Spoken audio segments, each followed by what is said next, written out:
All right, good evening, everyone. Thank you for joining us for this Rental Housing Registry webinar.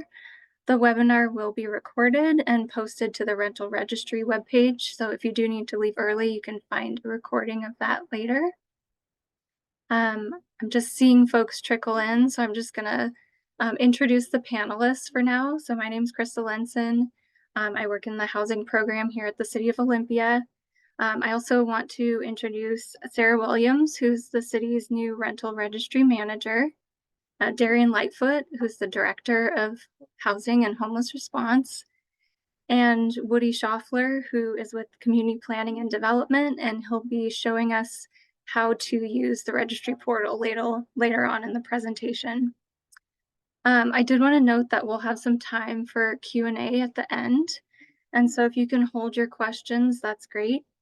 To submit a question, you'll use the Q&A function in the webinar. So at the bottom of your screen, there's a little conversation bubble that says Q&A, and you'll click on that and then type your question into that box. We may respond to you in writing if we can quickly answer your question, or we'll wait until the end and answer those live. So Darian will be monitoring those questions during the webinar. We won't be addressing comments or concerns, but we can do our best to answer your questions. And if there's a question we can't answer today, feel free to follow up with us afterwards via email.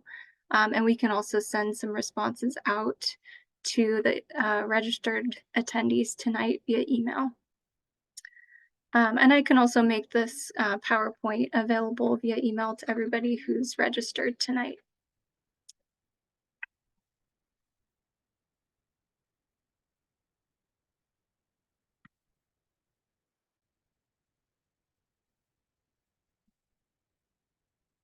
All right. So Olympia's Housing Action Plan includes actions to make it easier for tenants to stay in their homes. In our community engagement work with renters and landlords, we've heard that it would be helpful to have everyone on the same page. We also heard concerns about housing conditions and health concerns of tenants, especially for tenants with children and for tenants with disabilities. We interviewed several other cities in Washington state who have implemented similar programs to address health and safety in rental housing, as well as to preserve their housing stock. The Council's Land Use and Environment Committee held several study sessions to review program options and to learn from other cities' experiences. All of this work led to the development of the ordinance to establish the Rental Housing Registry Program, which was adopted by City Council in November of 2023.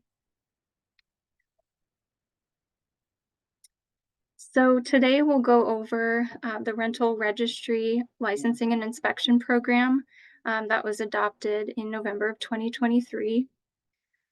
We'll go over some additional tenant protections that were passed by Council at that time. As well, we'll go over some existing tenant protections that the city adopted in 2022 and go over some things that are under consideration by Council. And we'll have an upcoming public hearing in March to discuss some of those items. We'll also go over where and how you'll register and obtain a business license. And then we'll provide some resources and information that might be helpful to you. And then we can go over what our next meeting will entail. We'll be holding another community meeting in March. And I just wanted to note right away at the beginning that all of these requirements only apply to properties that are in Olympia city limits. So any properties that are in Olympia's urban growth area or in Thurston County that aren't located within city limits are not covered by Olympia's municipal code. So starting March 1st, rental housing owners will be required to register annually with the city and to obtain a business license. Starting in 2025, they will also be required to undergo periodic inspections. I just want to note that the requirements take effect March 1st, And we'll be focusing on just doing education and outreach to get voluntary compliance. We realize that there are a lot of changes, and so we want to give people time to adjust to those changes and to be in compliance.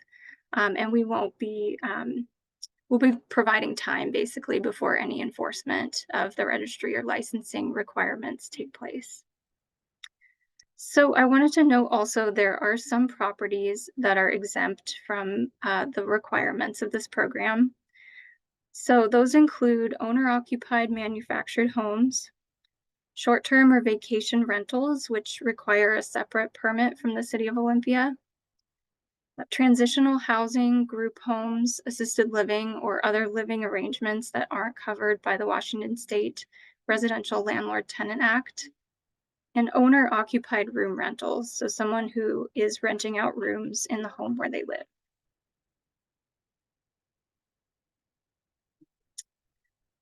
So the rental registry is hosted on the city's SmartGov portal, which you might have accessed if you've gotten a permit from the city before.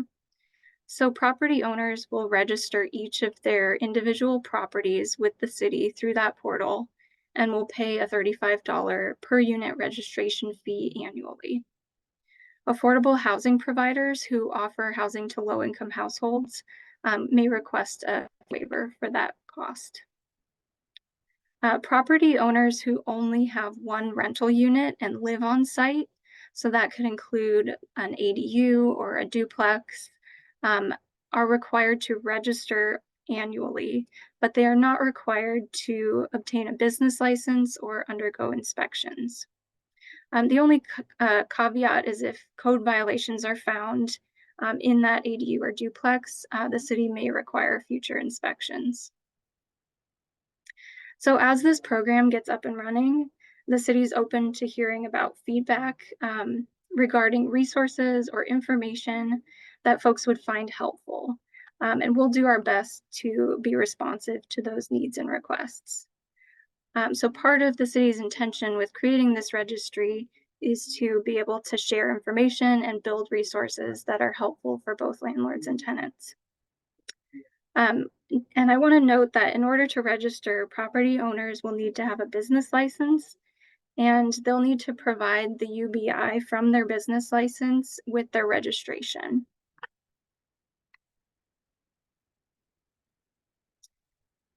So rental property owners are required to obtain a business license through the Department of Revenue. So any businesses that are operating in the City of Olympia are required to obtain a state business license and then to get an endorsement to operate their business in Olympia city limits. The endorsement fee for the City of Olympia is $30 annually. Nonprofit organizations are exempted from paying that fee. The initial application, excuse me, to the Department of Revenue is $50. And after that, it costs $5 annually to renew with the state. So a property owner with multiple rental properties in Olympia city limits can apply for just one business license to cover all of their rental housing units in the city. Because long-term rental housing is exempt from city or state business and occupation taxes, property owners may be eligible for something that's called active non-reporting status, which means that they're actively doing business in Washington, but they're not required to file tax returns. So for more information, I've included a link to the Department of Revenue to determine if you're eligible for that status. So there are several resources that are available if you're having trouble knowing what type of business structure you should apply for. And the Department of Revenue has some comparison information on their website, as well as there's several organizations that provide free guidance and advice to small businesses in Washington. So I've included some of those links and resources at the end here.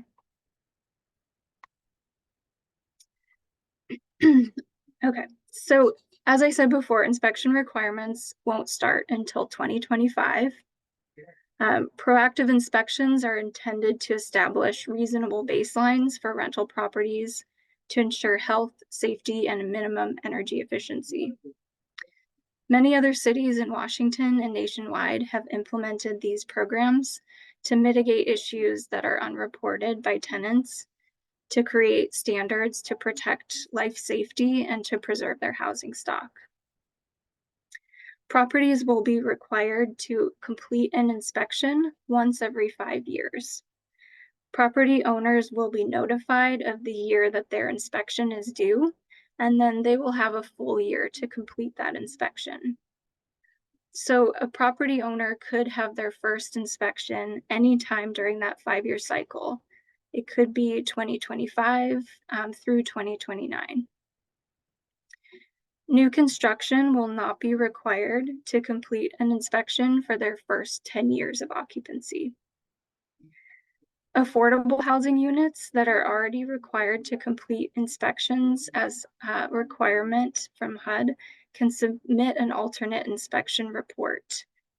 So private property owners who've passed an inspection by the Housing Authority of Thurston County in order to rent to a tenant with a housing choice voucher can submit their most recent inspection. So when property owners are notified of the year that their inspection is due, a percentage of the units at each property will be randomly selected by the city for inspection. The property owner will then select an inspector from the city's list of certified inspectors, and they'll schedule and contract directly with that inspector. Property owners will provide 30 to 60 days notice to tenants of the scheduled inspection. An inspection checklist will be utilized by the inspector. The city will publish that checklist so that property owners can review the requirements before their inspection. If the property passes the inspection, the city will issue a certificate of compliance that expires after 5 years. If a unit fails the inspection, the property owner has 30 days to remedy the issues needing the repairs or to enter into a compliance agreement with the city to fix the issues identified. Property owners will need to stay in communication with city staff about any challenges arising with repairs or meeting timelines. A passing inspection will be required to renew the property owner's business license.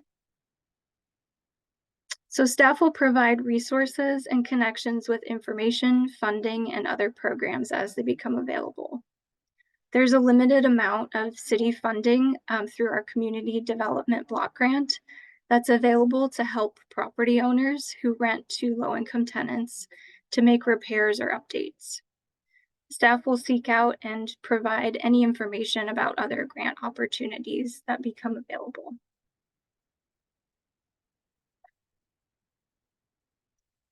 Okay, so some additional protections that were passed by council that are effective also on March 1st.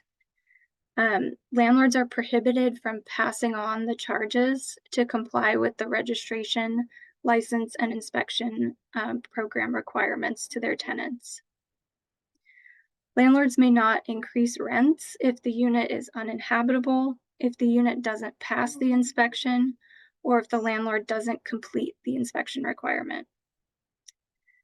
Tenants are protected from retaliation for asserting any of their rights under Olympia's rental housing code. So city staff will provide education and outreach to increase voluntary compliance when any violations are reported. If a property owner doesn't comply or continues to violate the code after staff have reached out with information, the code does allow for several different mechanisms of enforcement. That includes a civil infraction with a monetary penalty, or suspension, denial, or revocation of a business license. Tenants also have their own right to pursue legal action. Violations of the code provide tenants with a defense to eviction. So some existing renter protections that the city passed in 2022 are provided here as a reminder. So pet deposits are limited to 25% of 1 month's rent, and tenants may choose to pay the deposit over 3 consecutive monthly payments. Move-in costs are limited to 1 month's worth of rent, which can either be a refundable security deposit or last month's rent. 120 days notice is required for rent increases over 5%, and 180 days notice is required for rent increases of 10% or more. So some future policies that are under consideration. As a part of the Registry and Inspection Program, we'll be holding a public hearing on March 19th to consider implementing a relocation assistance program.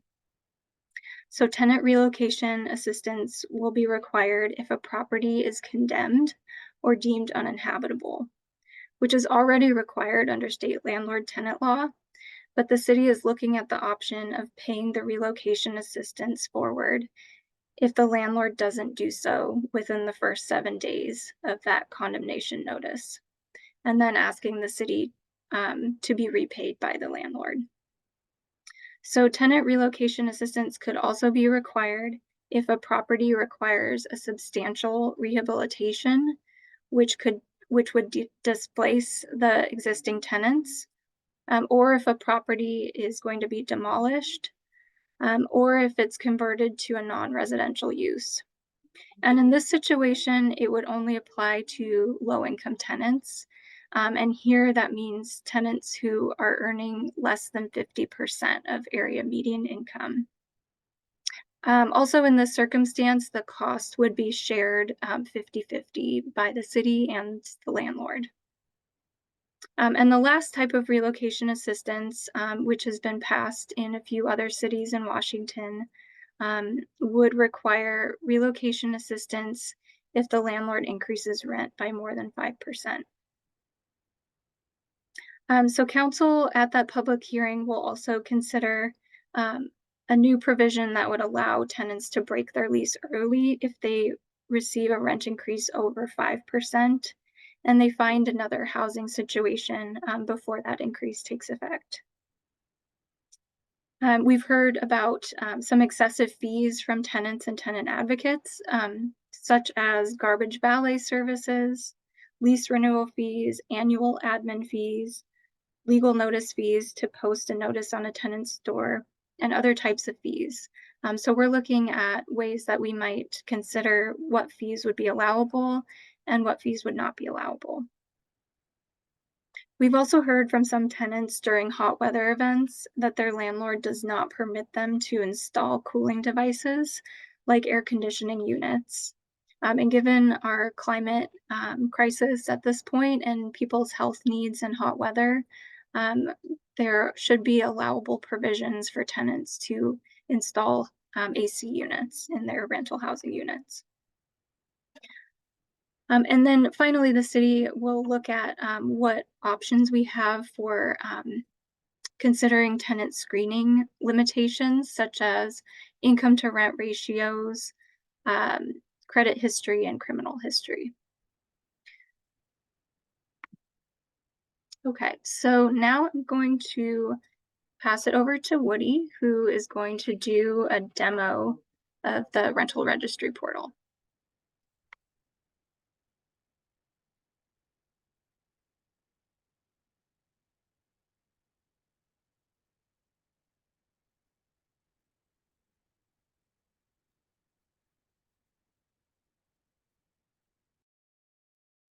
You're on mute, Woody.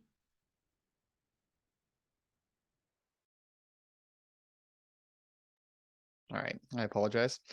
Thank you, Krista. So looking at the rental registry webpage, this is on the city's website.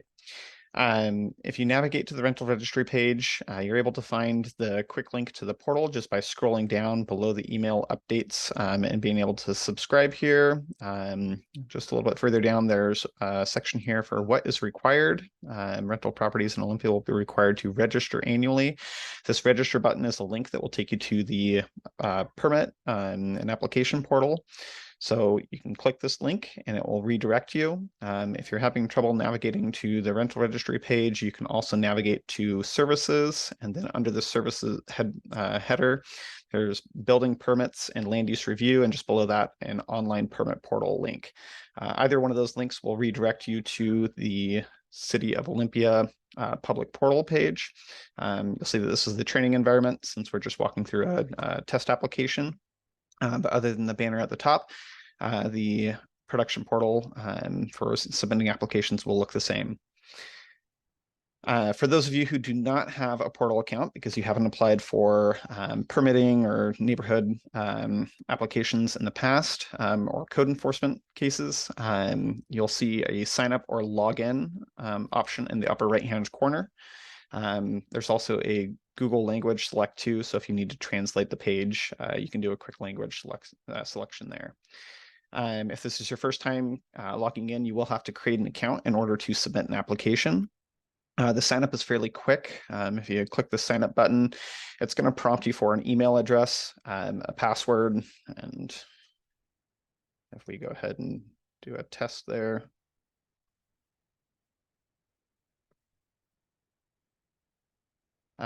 Oops, let's see.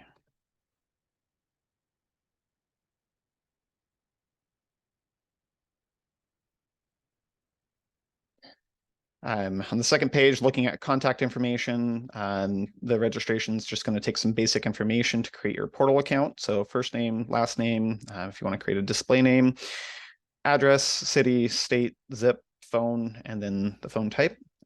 Once you proceed past that page, it will go to the review section where you can review the information that you've created. And then after that, it will email you a verification. The verification comes from our third-party permit software provider, which is SmartGov.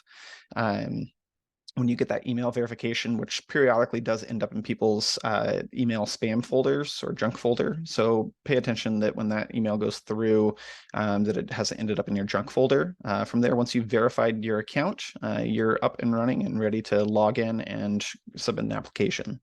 So once you have your login created, you can go to the login page.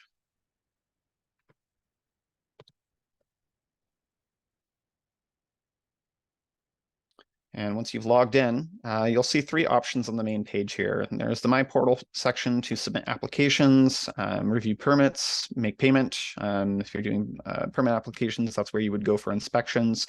For the rental registry, inspections are handled through a third-party inspector, which is a separate process for submitting those inspections. So under the My Portal section, once you navigate there, this is where you can manage your applications, whether they're permit applications or property registrations. In order to submit a new application, you go to the Apply Online section. So under Apply Online, you can navigate here, and this will take you to actually submitting the application. If you're unsure of what information you need to submit, there's a couple places where you can navigate to get some information under the documents section of the portal. This is where you can link to various documents that will bring you to this web page here. And under the documents page, scrolling down just a little bit, you have a section on property registration. And we have 4 documents under the property registration. One is the original ordinance that was passed, the rental registry program ordinance. We also have an application checklist. There's a required rent roll submittal, and we have a CSV or Excel template that those should be submitted in a tabular format. And then information to post for tenants about the registration program. So you can go ahead and navigate to Apply Online to start that application. And once you're on the page to choose the department or category for the application that you would like, you'll hit the drop-down menu, and from here, you'll go down to property registration. And under property registration, you'll see 2 types. We have the rental property registration and vacant property registration. So we'll go ahead and choose the rental property.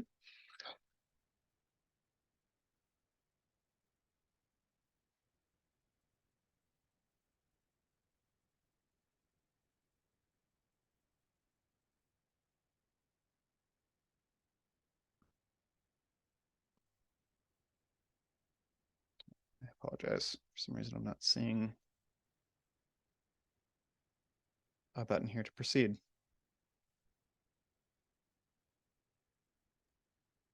I see next at the bottom, Woody. Do you? Yeah. I apologize. My screen is not giving me that. Move your mouse down. Now move it to the other way a little bit, down a little more. Okay, sorry. There we go. Oh. I had the screen share options that were hiding from me. So under the type, this is going to bring up the start of your application. It's a rental property registration, and then you can enter in if you have a business name that you're entering in, or if you're a property management company, if you have a portfolio of multiple properties that you're managing, it might be helpful to have a name there for the different property owners that you're managing for. And I'll go ahead and enter in the City Hall address because it's the one that comes to my mind. Once you've entered in an address, and again, you want to validate that those properties that you are registering are within the city limits. Thurston Geodata can be a helpful way to double check whether or not a property is within or out of the city limits. You can also go to the city's map page, and we have a city limit map that can help identify whether or not properties are in or out of the city the jurisdiction. The first question on the application here is going to ask you whether or not you've reviewed the checklist and the documents. And that checklist, there's also a hyperlink to that.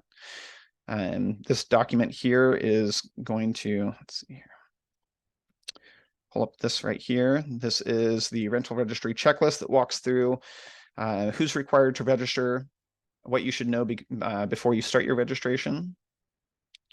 And then if you scroll down a little bit more, how to register your rental property. And this talks you through all of the required submittal information that we need before you start your application.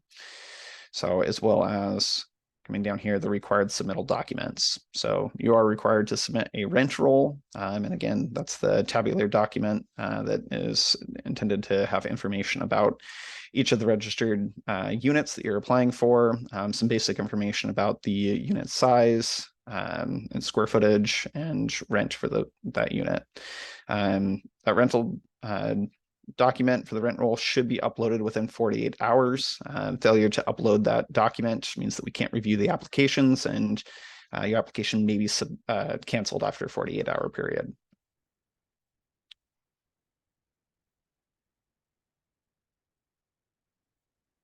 So going back here, you'll have to indicate yes. Any of the questions that have a little red asterisk at the end of the question, those are all required questions that have to have some sort of information entered for it to be a valid response. Your Unified Business Identifier or UBI number, if you do not have a business license yet, you can enter NA. It will be a requirement that we have the city business license for those who are required to have one. It'll be a requirement that we have that before the registration is issued. But if you are exempt from having that business license, as Krista iterated, for the property owners who have just one rental on property where they currently have owner occupied unit, whether it's in an ADU or a duplex, they again can enter NA, not applicable. Let's go ahead.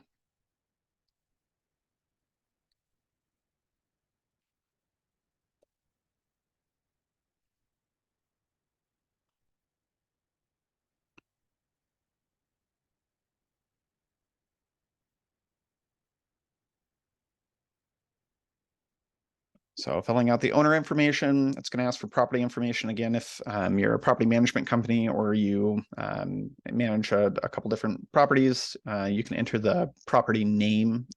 So if this is a specific apartment complex that you're registering, you can enter that in, mostly to kind of help you keep track of those applications. The rental property type is going to ask you what type of property you're registering, basically what type of housing units are on there. So we have everything from accessory dwelling unit, duplex, fourplex, and we know that in some situations it may be a fourplex and multifamily housing. And so if that's the case, other housing type or mixed housing, a single family or triplex, I'll go ahead and say that this is mixed. And then the total number of rental units that you're registering. I will go ahead and indicate that we have 15, and then total number of rental buildings. So if there's more than one building on the property that has rental units, you can indicate the number there. And then whether or not there are any housing units that are wheelchair accessible.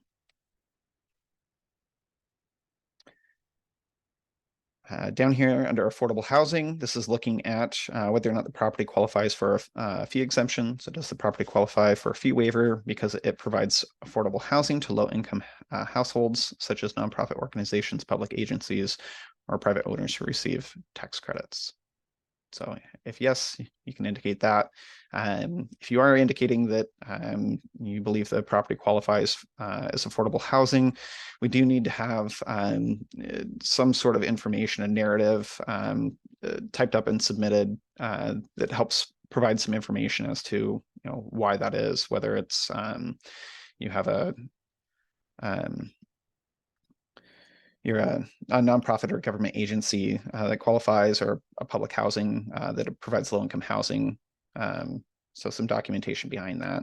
So I'll go ahead and say no. And then the number of units that are occupied by a tenant with a housing choice voucher issued by the Housing Authority of Thurston County. And then we have some basic application screening information. So do you have an application screening fee? If so, what is the cost? Please enter in a whole dollar amount or zero if it's not applicable. So I'll go ahead and say that that's $50 that we charge for ours. And then do you conduct criminal history checks as part of the application screening? Do you conduct credit checks? And then do you conduct rental history checks as part of the application screening? And then if there are utilities included in rent, is water service included, sewer service, garbage service, or electricity included in rent?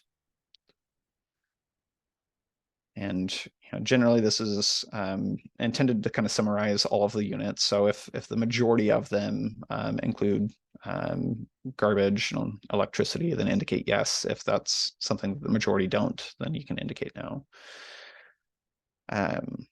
Under property manager and local contact name, if it's someone other than the owner who is registering, you can enter that information there as well.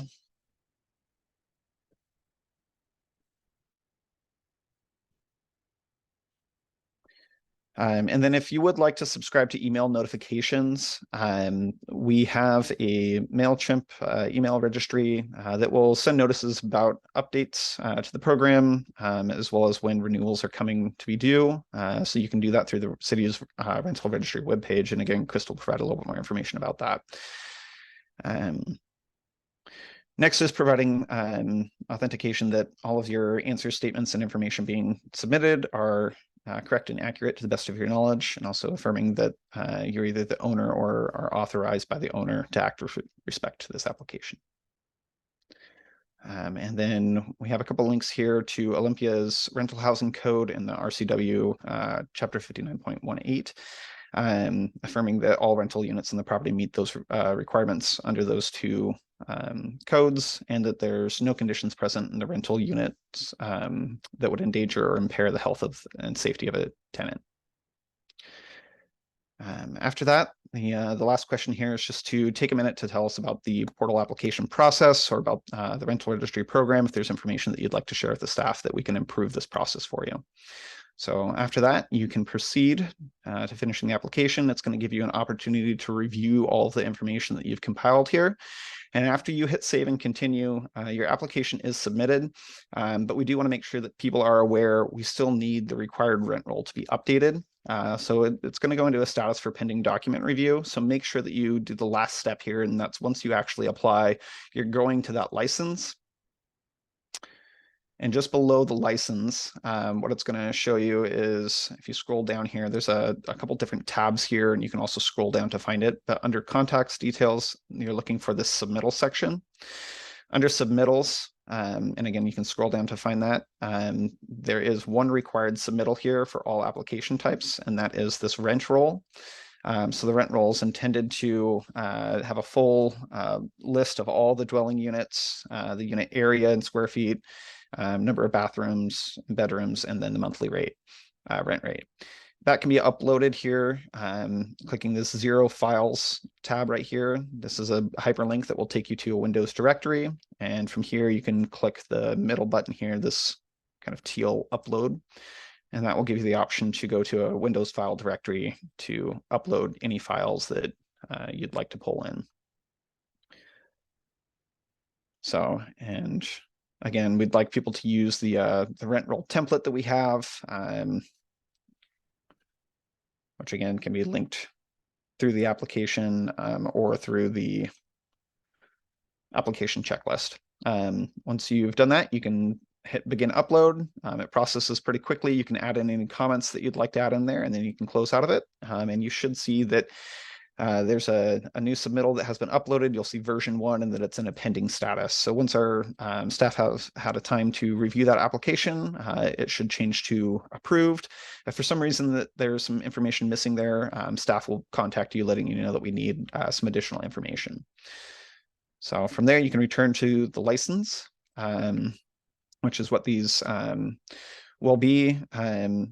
After staff have had a chance to review that your application is complete, what you'll see is there'll be a dollar amount showing that money is due for the registration before it becomes valid.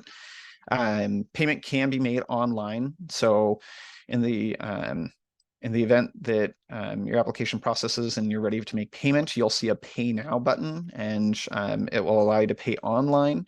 The online portal payment for our permit software will allow you to make payment through e-check, as well as credit card or debit card.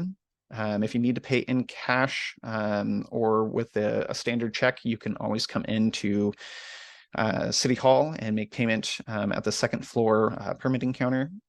They'd be happy to take in payment there if that is easier for you, or to help you through the application process. We do have a couple kiosks with computers functioning there to kind of help people set up their accounts and walk people through the process. If you need any additional help on the homepage here for the public portal, you can scroll down towards the bottom, and next to the link for documents, just below that, there is this gray bar here at the bottom, and you'll see help documents there. That help documents page will take you to the city's portal help.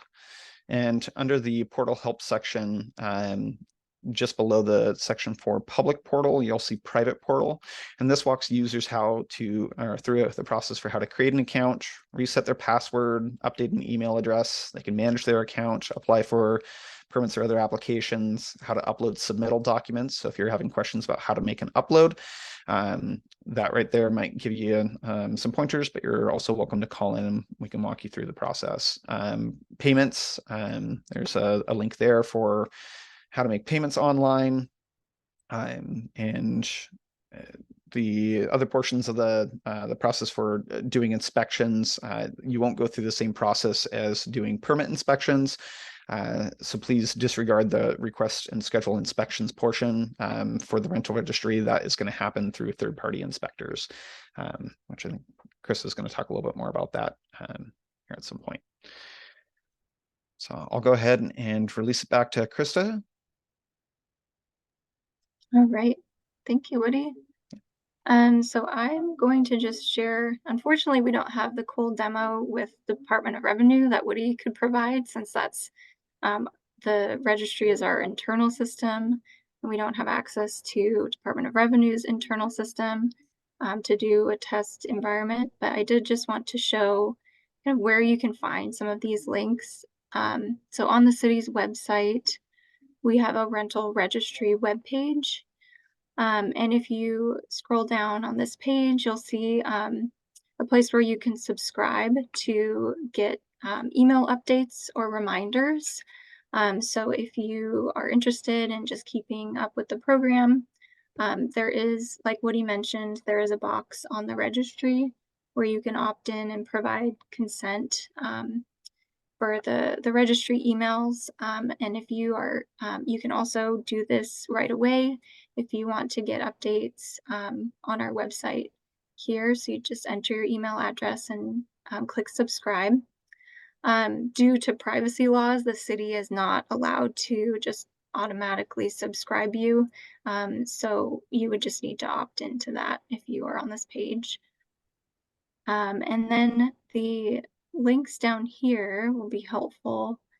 This takes you to that portal that Woody just showed you for the registry. And then for the business license, this takes you to the Department of Revenue's webpage where you go through the business license application online, or you can download a copy of the application in a PDF format. So you could fill that out and mail it in, also if you prefer. And there's a feature called the Business Licensing Wizard that Department of Revenue has on their webpage, where you can basically complete your application by answering some questions. So I'll just show you. You can search for something like home rental and add that to your selected activities. That they might also have house rental. Yes, they do. And apartment rental. So if one of these applies to your situation, you can include those as one of your activities here in your business license application. Since it is through the Department of Revenue, we do suggest that if you're having trouble specifically with the steps in this process, Department of Revenue's customer service is probably the best resource for that. And if you have questions about just business licenses and the city's endorsement, we do have business license website on our city page as well, if you're looking for more information there. Okay, so I'm going to bring us back here to the slideshow. All right, so I just want to emphasize again, this is a new program. We appreciate your feedback as we further develop the program and the resources associated with it. We know we'll be learning a lot as it's a new program for us. And we just want to emphasize that staff is willing to provide resources or support to help meet the needs. And at the next meeting in March, we'll have some opportunities to provide feedback on the kinds of training or information or resources that you would find helpful or supportive. And here's just some of those links that we went over today, just compiled in one place. So there's some information on our city website and the registry portal, as well as some business licensing and small business resources available below here. Okay, and the next meeting we'll hold will be on Thursday, March 21st at 5:30 p.m. That will be in person in council chambers at City Hall. So we'll provide some basic overview information, but we can also be available as staff to troubleshoot any issues that people are having.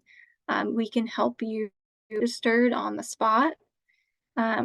We can troubleshoot if you got stuck during your application. We'll also have some opportunities to offer feedback and to review the draft inspection checklist. And we'll also have some staff available from the Thurston Economic Development Council who can help if you have questions in starting out and thinking about business structures or business licensing. So there'll be some staff available there as well. So that one is intended to be kind of a follow-up to this meeting. So you can hopefully get some more help or resources at that time if you want to attend that meeting as well. So if there are questions today that we hear, we can continue to add them to our website. We do have a frequently asked questions section that we'll try to keep updating. So that's a good place to find info, and you're welcome always to reach out to staff as well.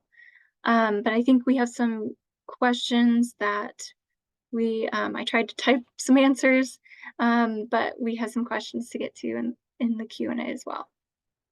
Yeah, Krista, several of the questions I'm seeing that I hope that you can speak on is the relationship between property managers and property owners, and Mhm. several questions about, can property managers manage the registry, set up the business license? Are they able to do all of this, and how they interface? So if you could just expand a bit on that relationship between the property manager and property owner. Sure. Yeah.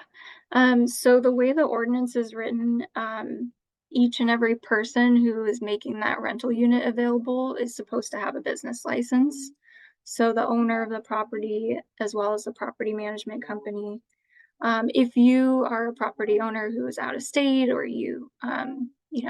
choose not to interface with this as much and just have your property management company handle this for you, you can have the property management company submit information on your behalf, as long as they have your contact information as the owner, to be able to provide with that registry application.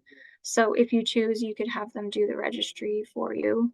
Um, so that's kind of a personal choice whether or not the owner wants to submit that information or have the management company do that.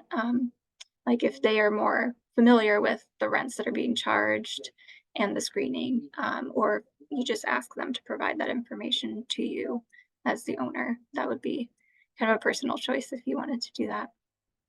But the registry, as Woody showed, it does have a place where you do have to have the business license numbers, the UBI, entered into the application.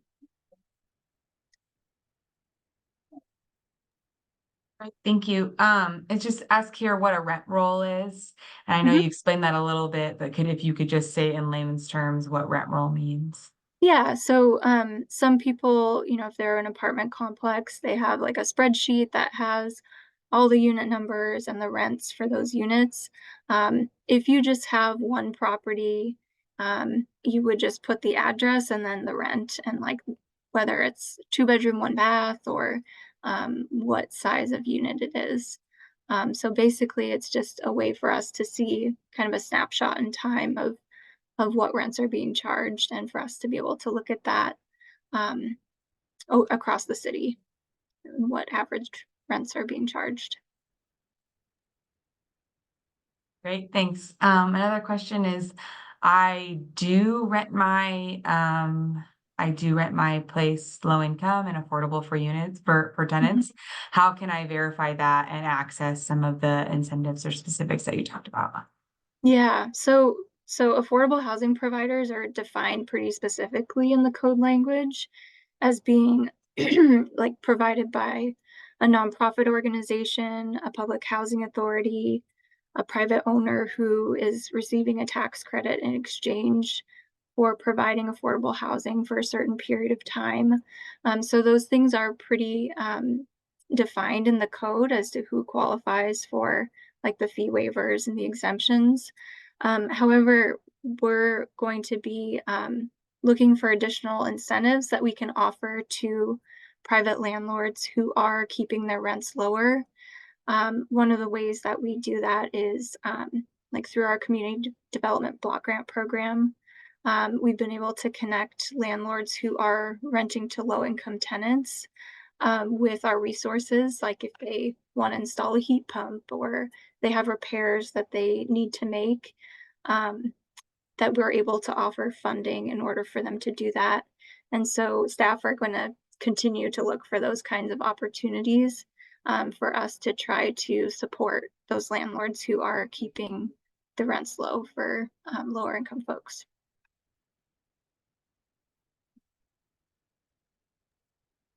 Thanks. Okay. So the next question I have is talking about repairs around health and safety. There's a little bit of anxiousness, like They do the health and safety check. I'm been told I have to have the repairs done in 30 days, but you Mhm. can't get a contractor out for a longer period of time. Yeah. Can you just talk a little bit about what the Yeah. relationship with the health and safety and our expectations when the Yeah. inspections are done? Mhm. Mhm. Yeah, so 30 days is a starting point. If we find, situations that are immediate health and safety concerns, like life safety is at risk, I we will deem that on a case by case basis. So, if there's something where people are at imminent risk of harm, we would want to see action on that much sooner. However, if it's a matter of like a repair that needs to be made and you're struggling to find a contractor, that's why we've included language in there about entering into some kind of an agreement with the city so that we know that you're working on it, you're trying to make progress, and you've called a few contractors and they're saying it's going to be, 2 months before they can get out there so that we can, have some expectations in place and then just keep in contact and keep us posted about how it's going and if you're having trouble getting those repairs done. Mostly, we just want to make sure that the property owner's still making progress and working to get those things fixed. So we can just work with you to make sure that those repairs are happening. But if you hit some snags, we're totally understanding of that, um, and so we can work with you on that. Hey, I'm having some more on some duplicative questions around what if my property management company already requires an inspection? Is the city going to require one too? Certifications, you've talked a bit about the inspector certification, but what if they're already getting one? Will that qualify? Yeah, so the city is going to create our own checklist. And so, in order for someone to be an inspector who is able to provide the inspections, they'll have to have one of several qualifications. Probably the most common is going to be like a licensed home inspector. And so they'll have to be qualified in that way. And then they'll have to go through a training with the city just on our steps in the checklist and how to submit their report and where to submit it. And then they can be a certified inspector with the city. Because the inspections aren't starting until next year, we still have some time to develop some of the program criteria.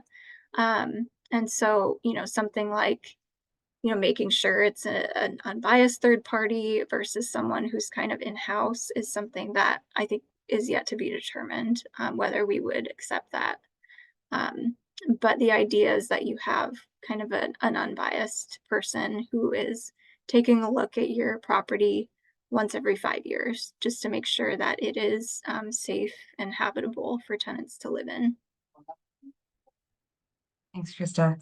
I have a couple questions about the owner living out of state. Since Mhm. I live out of state and I have a property management company managing my property, what are my responsibilities and what are the property management company's responsibilities related to the program? Do I still need a business license? So that relationship between out of state and in state isn't super relevant to this. It's still a rental property, but you can talk more about people living out of state and what that means.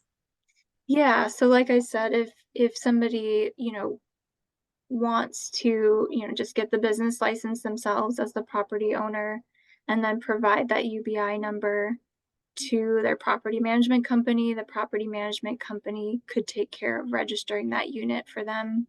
All of this is done online, or we're available via phone, and Department of Revenue is available over the phone as well for kind of support, tech support, if that's needed. And so it shouldn't impact whether or not you're out of state or not. Right. And then I'm seeing here, like we have 23 different properties in Olympia. Do we need a separate rental registry for each property?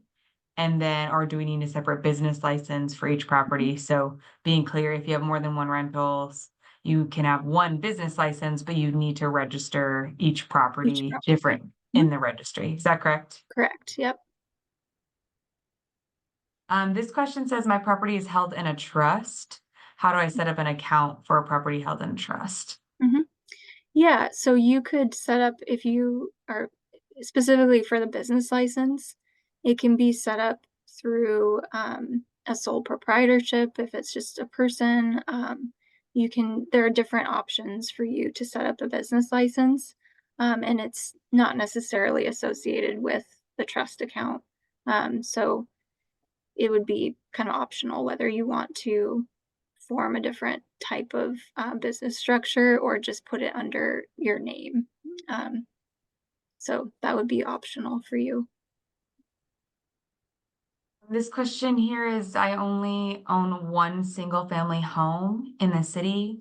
And then another pairing to that is I rent to a family member. I don't know if you Mhm. could talk about those separately or Sure. together. Yeah. So even if it's one property, it's still under these requirements. The only exemptions really are for people who are living on site and renting out like an ADU or duplex. So if you live separate from the site you're renting out, you'd still be required to register and get the business license. Um, Staff are looking into creating an exemption for people who are renting to an immediate family member. So if that is your situation, feel free to reach out to me so I can follow up with you directly. That's something that we'll be bringing to council for consideration in later in March. So I can follow up with you directly if that's something that applies to you. Thanks. I'm getting some questions about the data, Krista, that we're tracking in the registry about rents, about just about length of just all the data we're tracking in the registry and what we plan to use it for. Mhm. Could you talk a bit about that? Yeah, so I think, it will help us to understand a little bit better, what the rents look like. There are some data sources that we've looked at and it'll be really specific to like 1 and 2 bedroom apartments in Olympia and only if they opt in. So I think this will give us a lot bigger picture of like what mom and pops are charging or what people are charging for single family homes, and be able to compare that, and the ranges across the city.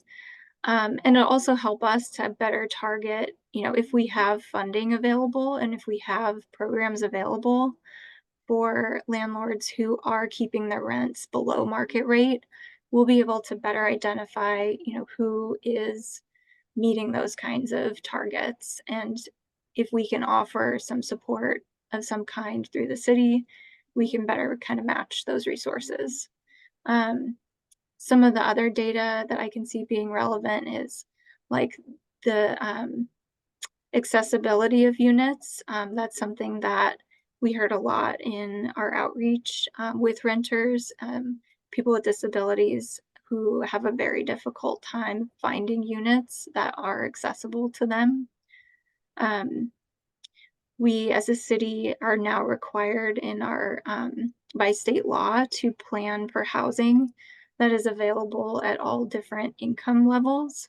And we have to plan to meet targets in our comprehensive plan. So part of this will help us look at, where are we at now?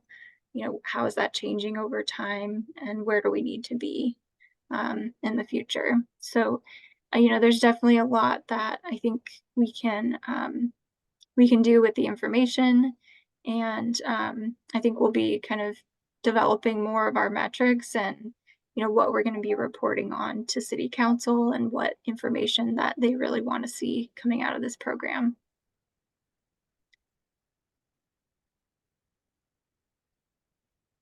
Hey, just yeah, we're still getting a lot of questions about the inspection program. And so I just want to really reiterate that the draft of the inspection program of the inspection checklist is on the website and is what we're looking at and things that we've considered from other cities who have been working on something similar to this. We're in close partnership with our code enforcement department who do work like this every day. And so if you're able to attend the in-person meeting next month, we'll have that draft available for you to be able to review and comment on. And then this will continue to be created throughout the year.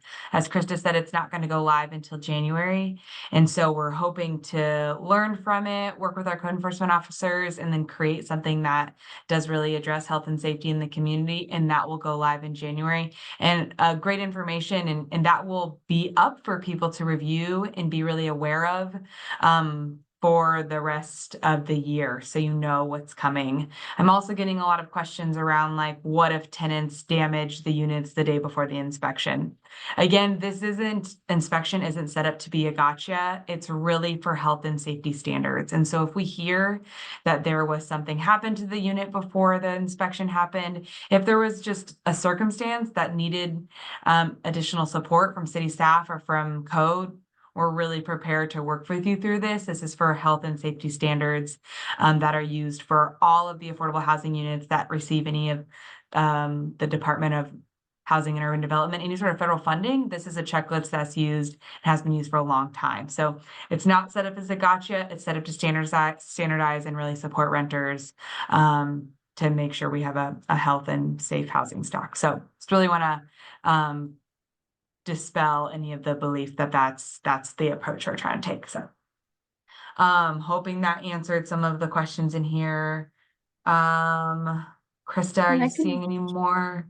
I'm seeing a lot about business licenses, and I have an LLC and a UBI for that LLC. Do I need yet another UBI, or can I use the one I already have? So clarifying, if you already have a business, can you use that same UBI, or do you need a separate one for your rental properties?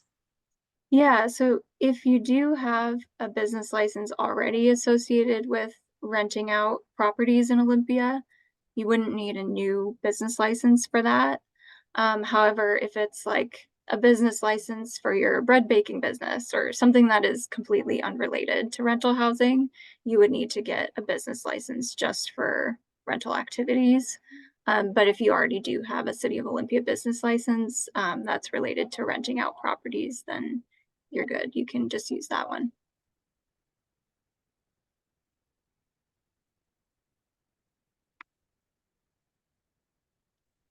Hearing asking questions about the rent rolls and the information that's shared. Will that be subject to public disclosure? Can people request that information to review, like email address and contact information, or will that just be for the registry?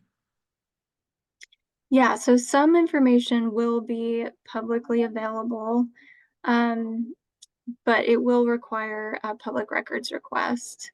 There's some things that might be easier for the tenant to, or a community member to access through the portal. And I'm not sure if Woody, if you could speak to that at all, or if we're not certain about that element of it yet. But feel free to jump in if you have anything to add. Yeah, so technically any information that is submitted through the online portal is subject to public record. As far as the rent roll is concerned, we are asking that information about tenants, that information is stripped out and not included. If we do see an application that comes in including tenant information, we will do our job to kind of redact that and have you or have applicants resubmit their rent roll without that information. As far as the portal applicant and their email, as well as the owner and property management information, that will all be subject to public record.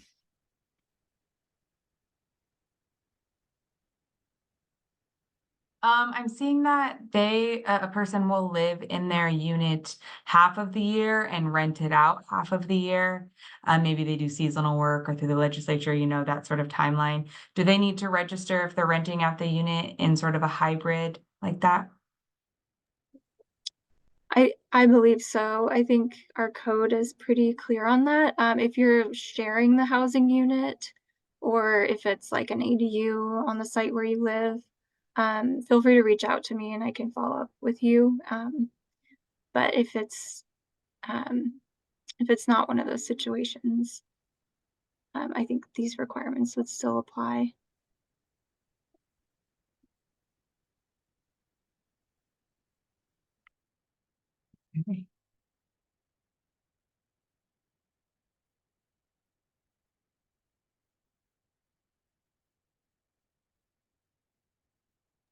Someone mentioned they have a business license for a rental in another city. So can they add a City of Olympia endorsement? Yes, if you already have a business for rental properties that is already licensed through the state, you can just add a City of Olympia endorsement to your current business license.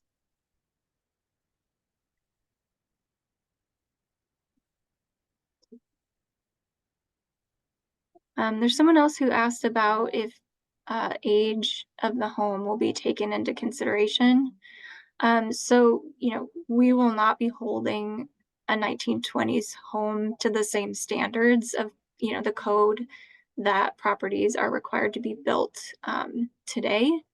However, if there's something that causes a major life safety concern, um, then, the inspector will note that and it could fail the inspection.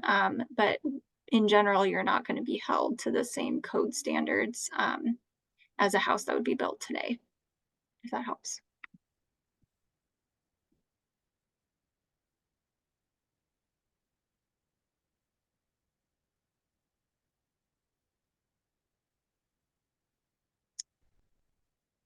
Someone asked if the March 21st meeting could also be on Zoom.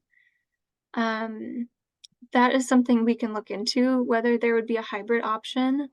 But we would also be very happy as staff to just connect you with like one-on-one registry support or help, or other kinds of like one-on-one guidance like we'll be providing at that in-person meeting. So we're happy to do that for you too. But we can look into that.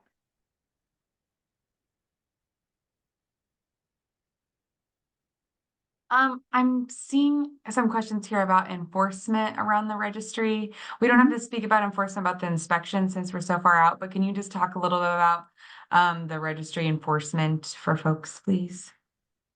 Yeah, so there are some enforcement mechanisms and options we can pursue through the city. We have a civil infraction process, which our code enforcement staff uses. Basically, it involves, sending out a notice. We're always going to try to educate people and give them a chance to comply before we start any enforcement process. But we do have the option with civil infractions to issue a monetary penalty. And there's kind of escalating penalties with that if we don't get any response or the property owner continues to be out of compliance.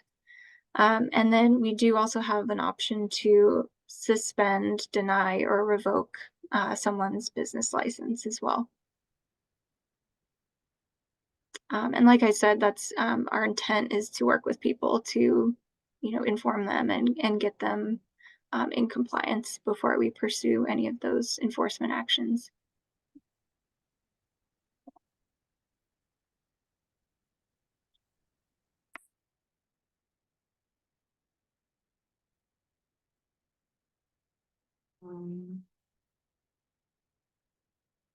Okay. So it looks like we're getting to a lot of the major themes of the questions, and we've tracked all of them, and I've been putting them into a spreadsheet. So just to honor and consider time, we're going to wrap this up. And again, the recording this is live. I mean, this is recorded, and it'll be put on the website for people to access, and all of our contact information is there. And if you still have questions, I really recommend coming to the next session. And just understand that we're still building out the health and safety inspection. So please contribute. Let us know what would be helpful for you and helpful for your tenants, so we can make that successful. And all of this recording, the slides, and the question and answer will be sent out to everyone that registered tonight. Krista, do you have more to add on that? No, I think that's everything. And feel free, if we didn't get to all the questions, to reach out to us as staff, as well. And we'll continue to do our best to answer these questions. But thank you all so much for coming. Appreciate so many of you sticking it out till the end, and take care. Have a good evening.